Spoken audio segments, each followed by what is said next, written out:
Bonsoir Élise. Bienvenue, ça va? Bonsoir, bienvenue. Bonsoir, bienvenue à tous les deux. Voici une partie de l'équipe et le public. Élise Lucet, ce soir, un envoyé spécial avec une enquête inédite à voir absolument sur l'abbé Pierre, avec des témoignages bouleversants et une question: comment expliquer une telle impunité pendant des dizaines et des dizaines d'années? On en parlera dans la deuxième partie d'émission. Michel Goya, bienvenue. Bonsoir, je rappelle que vous êtes historien militaire, ancien colonel des troupes de marine et un des consultants de guerre les plus respectés. Vous intervenez évidemment quand vous voulez, Élise Lucet, parce que le sujet vous intéresse, j'en suis sûr. On a appris hier à 19h56 l'annonce d'un cessez-le-feu dans la bande de Gaza. Quels sont les termes de cet accord ? Alors cet accord, en réalité, il est assez complexe et comprend plusieurs phases, dont la première simplement est... Ça se présente comment, un accord ?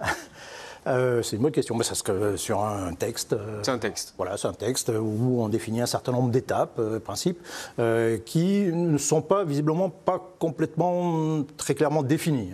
Mais on a les éléments principaux, c'est-à-dire à savoir l'idée qu'au moins dans une première phase, il y aura 33 otages ou des corps, en réalité, d'otages qui seront israéliens dans la bande de Gaza, qui seront restitués. Donc quand on parle de 33 personnes, ça peut être des morts. Oui.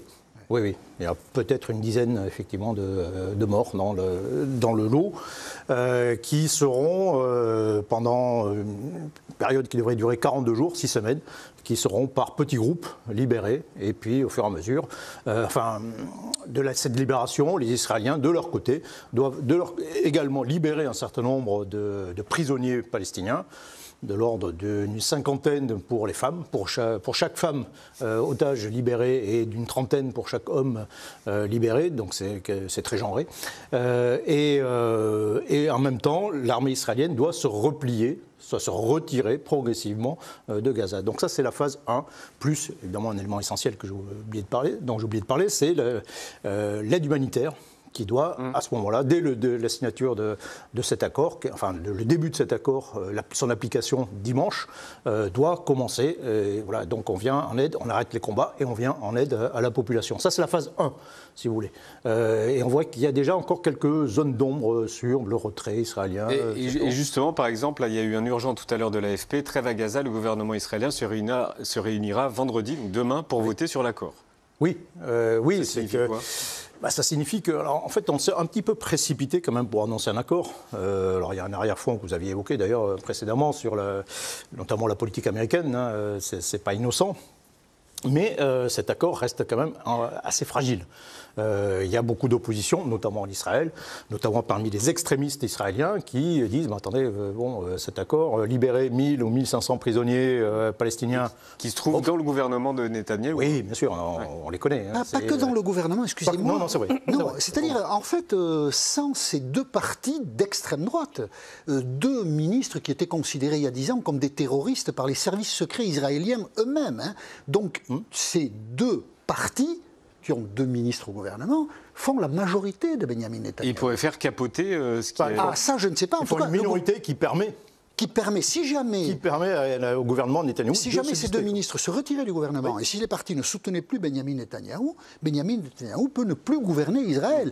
Et la réunion du gouvernement devait avoir lieu ce matin à 11h, elle a été décalée, elle aura finalement lieu demain. Ça montre que du côté israélien, les choses ne sont pas encore faites. Et est-ce qu'on peut imaginer une défaillance des Israéliens dans la signature de cet accord ? À mon avis, tout est ouvert. C'est un moment très difficile pour le Premier ministre israélien, pour la société israélienne dans son ensemble. Notamment, ces deux ministres ont annoncé qu'ils démissionneraient probablement au moment de la phase 2, celle où, normalement, tous les Israéliens doivent quitter le territoire de Gaza. Et donc, oui, c'est effectivement un accord qui est très fragile, qui est prometteur. Je pense que au moins cette première phase devrait être mise en application, mise en œuvre, mais pour la suite, ça risque d'être très compliqué. Un terroriste libéré sera le meurtrier de demain, c'est ce que scandent les manifestants en Israël. Oui, c'est-à-dire qu'il y a toute une frange, effectivement, des manifestants. C'est l'opposition qui considère qu'on fait, en réalité, trop de concessions au Hamas, et que, en réalité, cet accord est une victoire du Hamas. On va libérer 1500 prisonniers, on ne sait pas trop encore, dont beaucoup, à l'instar de Yahya Sinwar lui-même dans son temps, vont rejoindre tout de suite les rangs du Hamas. En fait, on ne comprend pas bien si le Hamas va bien ou si le Hamas est mort. Le problème, c'est les deux. C'est comme le chat de Schrödinger, on ne sait pas très bien. Mais si vous voulez, vous avez un discours. Le discours du gouvernement de Netanyahou, c'est de dire, écoutez, voilà, nous avons décapité le Hamas. Voilà, donc justice est faite en tout cas pour les attaques du 7 octobre. Tous ceux qui ont conçu cette attaque horrible ont été tués. Bon. Nous avons tué 17 000 membres du Hamas et des organisations associées, le djihad islamique, le FPLP, etc. Donc nous avons détruit cette organisation à Gaza. Nous l'avons maintenant isolée également de l'Iran, de ses alliés, du Hezbollah, etc. Et donc nous avons neutralisé le Hamas. Bon, ça c'est le discours Netanyahou. Ils ne l'ont pas éradiqué, hein. Ça c'était une mission à peu près impossible, mais ils le savaient. Mais nous l'avons neutralisé, nous avons assuré la sécurité pour quelques années. Mais du côté du Hamas, vous avez des gens qui disent, écoutez, nous sommes toujours là, nous combattons toujours. Vous avez 15 soldats israéliens qui ont été tués depuis le début du mois de janvier dans Gaza. Donc il y a des combats qui continuent. Le Hamas dit, nous contrôlons toujours la majorité du territoire. Nous avons résisté pendant 15 mois, c'est la plus longue guerre de l'histoire d'Israël. Hein. Nous avons résisté pendant 15 mois à la puissante armée israélienne. Donc il y a aussi un discours de victoire de ce côté-là. On pourrait présenter parmi les manifestants, alors beaucoup dans Gaza qui manifestent, enfin qui expriment en tout cas la joie de l'arrêt, en tout cas des combats, mais certains disent voilà c'est une victoire du Hamas. Donc vous avez deux discours de victoire en réalité qui s'opposent, mais malgré tout qui sont presque indispensables à l'idée d'un cessez-le-feu, quoi. Élise, ça a été très compliqué d'informer sur ce conflit depuis que ça a commencé. Comment vous analysez ça ? Gaza, ça a été une no journalist zone, clairement. On nous a empêchés d'y aller, ça a été d'une complexité et même franchement, c'est pour nous, professionnels de l'information, ça a été affreux de vivre ça. On a bien sûr essayé c'est assez rare quand même. C'est très très rare à ce point-là. Enfin, très franchement, surtout en période de conflits aussi violents, parce que en Corée du Nord, c'est difficile d'y aller, ok, mais en Corée du Nord, il n'y a pas la guerre comme là on l'a vécu. Et pour nous, ça a été extrêmement complexe. On a tous, et pas que nous à France 2, je pense, tous les journalistes du monde entier ont essayé de contourner. Donc nous, on a fait dans Envoyé spécial un sujet sur les enfants de Gaza où on avait un JRI palestinien qui travaillait pour nous, dont on savait qu'il était vraiment journaliste, qu'il n'était pas affilié au Hamas, qu'on s'était vraiment renseigné sur ses qualités professionnelles. On a recoupé les informations, on a eu des témoignages d'enfants, d'ONG, enfin voilà. On a tous essayé c'est un journaliste de Gaza, comme on le fait aussi dans le 20h15. Ouais. Voilà, et on a tous essayé de contourner ça, mais objectivement, quand les frontières vont se rouvrir, il va y avoir, je pense, des centaines de journalistes qui vont vouloir aller constater ce qui s'est produit à Gaza. Ça n'empêchera pas que pendant 15 mois, on n'a pas pu être sur place. Et ça, c'est dramatique, c'est catastrophique, parce qu'à un moment, la manifestation de la vérité sur un conflit, c'est au XXIe siècle. C'est juste impensable que ça ne puisse pas avoir lieu. Mais il faut peut-être... c'est l'armée israélienne, le gouvernement israélien qui avait décidé ça. Oui, ça me semblait évident, mais bien sûr. Moi aussi, disons-le, bien sûr. Oui, bien sûr. L'armée israélienne a organisé des press tours pour les journalistes dans les tunnels du Hamas qu'ils avaient, entre guillemets, libérés. Donc c'est les seules images qui nous sont venues de Gaza. Elles étaient complètement contrôlées par... C'était contrôlé, oui. Merci qui, Michel Guyard ? Merci Trump ? Vous savez, les victoires ont toujours beaucoup de pères et les défaites sont orphelines, hein, c'est bien connu. Merci Joe. Merci Joe, merci Donald. On ne saura pas. Écoutez, là, c'est une petite course à l'échalote là, qui est, je trouve un peu mesquine, quoi. Mais c'est sans merci doute... les deux. Hein. Merci sans doute les deux. Il y en a un qui part sur une bonne nouvelle et il y en a un qui arrive sur une bonne nouvelle. Pour le coup, merci Netanyahou, parce que c'est quand même lui qui a choisi, qui a décidé de faire plaisir quand même à Biden et qui a décidé également par anticipation, parce que celui qui, au bout du compte, va surveiller l'application de ces accords, c'est Trump. Donc il fait, là, c'est aussi un geste aussi envers Trump. Donc là, l'arbitre, c'était clairement plutôt Netanyahou. Est-ce qu'on peut se projeter ? Qu'est-ce qui va se passer dans les semaines qui viennent ? Dans les mois qui arrivent ? Écoutez, alors là, on arrive certainement... on est sur la bonne voie ? On espère en tout cas qu'on arrive à la fin d'un cycle de violence, de combat.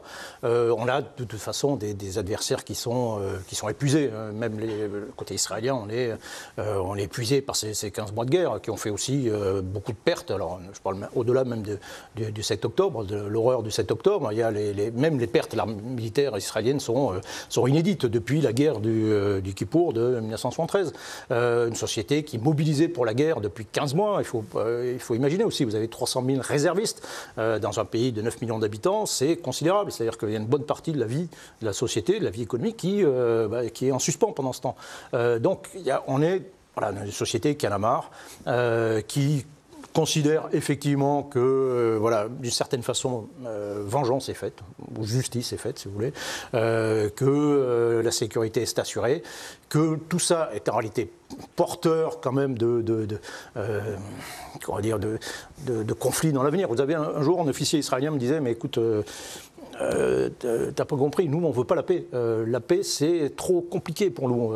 D'abord parce que dès qu'il y a un plan qui se met en place, quelque chose qui se met en place, il y a des connards qui vont la faire péter d'un côté ou de l'autre, les nôtres ou ceux d'en face qui vont tuer, qui vont faire des attentats et puis tout va tomber en l'air. On se souvient de Rabin. Oui, bien sûr. Par des membres du groupe oui, bien sûr. qui sont au pouvoir, enfin des ministres Smotrich et Ben Gvir qui sont au pouvoir. Et puis ça nous demanderait trop de concessions. Nous, tout ce qu'on peut espérer, c'est la sécurité. Et donc, nous, ce qu'on recherche, c'est la sécurité en permanence, quitte à faire régulièrement, à frapper le Hamas ou le Hezbollah, enfin tous les gens qui nous sont hostiles, tout en sachant qu'on ne les détruira pas. Et par contre, on peut tenir dans cette guerre de Sisyphe, d'une certaine façon, éternel recommencement, on tiendra éternellement s'il le faut. On appelait ça tondre le gazon, c'était très moche, très sale comme expression, mais c'était l'expression consacrée.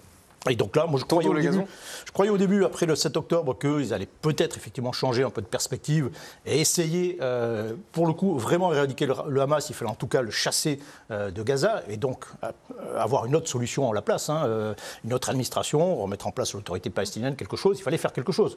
Là, on n'a rien. On n'a aucune perspective pour la population de Gaza, qui reste toujours comme dans une prison. C'est comme dans New York en 97, une immense prison à ciel ouvert et où les méchants sont toujours à l'intérieur. Le Hamas est toujours là et gouverne en réalité de fait toujours le Gaza. Élise, vous vouliez dire quelque chose ? Moi je dis très fragile parce que nous, on a aussi bien sûr beaucoup fait les reportages en Israël et je suis persuadée que à la fois à Gaza et en Israël, il y a des gens qui souhaitent la paix, mais je suis aussi persuadée que à la fois à Gaza et aussi en Israël, il y a des gens qui n'ont absolument pas envie de cette paix. Et je prends là pour témoin Lila Bellili, une de mes journalistes qui a eu une femme qui est dans une colonie israélienne qu'elle a filmée il y a quelques mois et qu'elle a eu au téléphone hier et qui lui dit « Moi, j'attends qu'un truc, c'est d'aller monter une colonie à Gaza ».